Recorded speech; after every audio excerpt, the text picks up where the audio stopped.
All right. So, circles.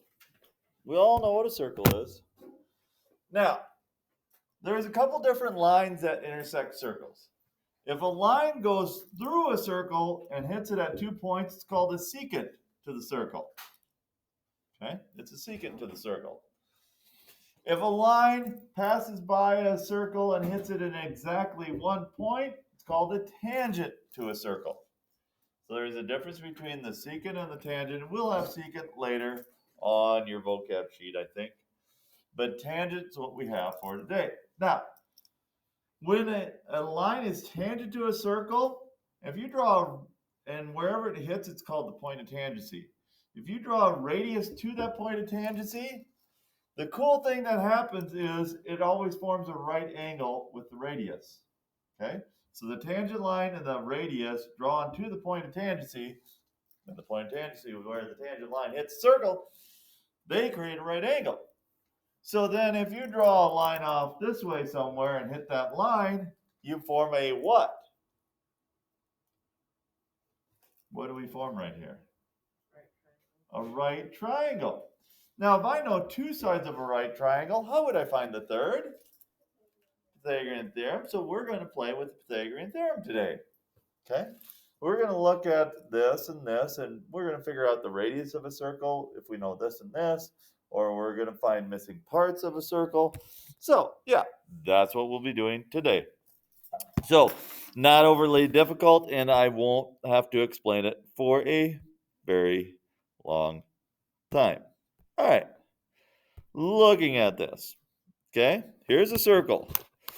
We know that AC, this whole thing is 17, BC is 14. We're looking for the radius, okay?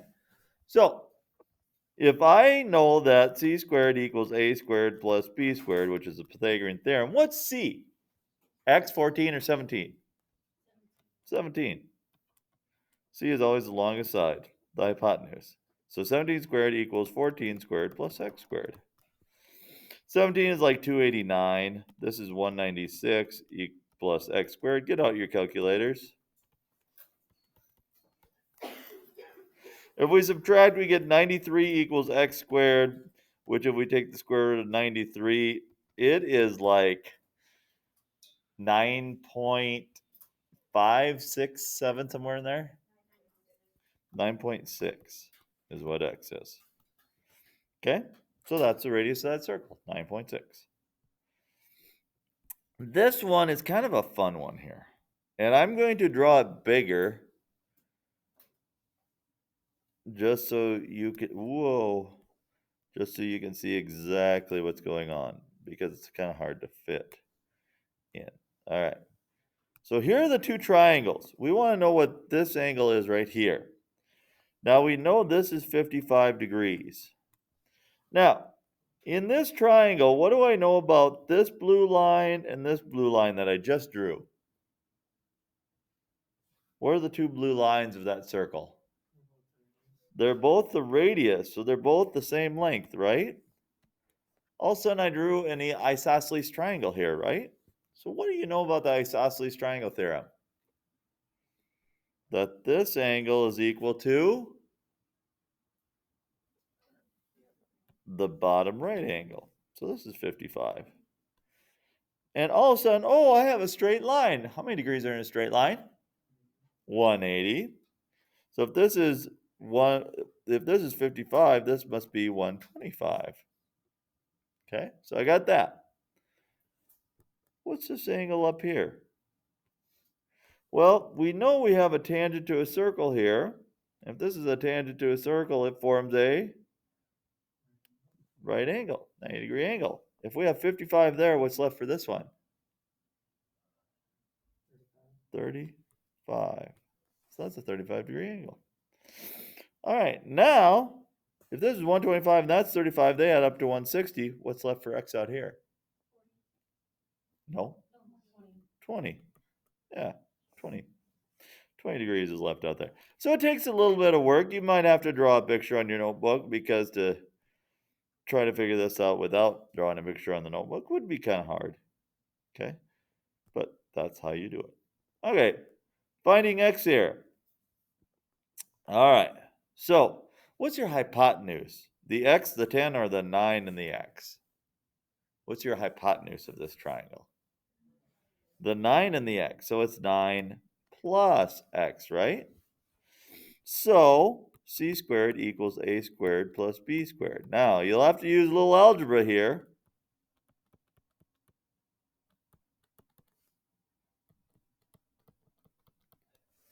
Nine plus x quantity squared equals 10 squared plus x squared. So 9 plus x times 9 plus x equals 100 plus x squared. Okay, because when you square a quantity, you have to write it twice in FOIL, because 9 times 9 is 81. Outers are 9x, inners are 9x. What's 9x plus 9x? 18x. What's x plus x? Or x times x? X squared. So that's what the left side is. Right side is 100 plus x squared. So what can I do to both sides? What's the first step of solving this for x? Get rid of x squared. They cancel because if we subtract x squared from each side, they cancel. Subtract 81. 18x equals 19. Divide by 18. What's 19 divided by 18 on your calculator? Rounded to the nearest tenth. 1.1 rounded to the nearest tenth. All right. Is this tangent to the circle? How can we tell? What have we been using on just about every problem? Pythagorean theorem. Is c squared equal to a squared plus b squared? What's c here? 25. Is 25 squared equal to 9 squared plus 22 squared? Is 625 equal to 81 plus 484?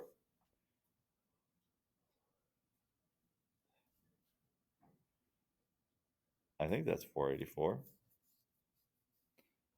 Yeah. So this is only like 560 something, right? 565. That's not equal. That's not equal. Is it tangent? No, it's not tangent.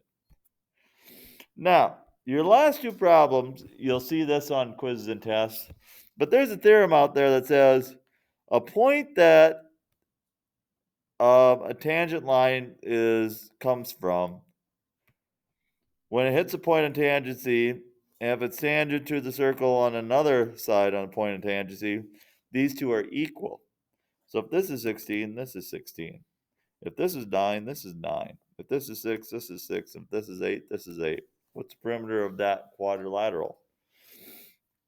Well, you just take 16 plus 32 plus 18 plus 12. So 62 plus 16 is 78. Okay. You do the same type of thing on that one. 15, 15, 6, 6, 5, 5, 8, 8. Add them up. Okay. That's what we're doing with tangents to circles today. So not overly complicated, not overly hard. So you guys may get started on this right now.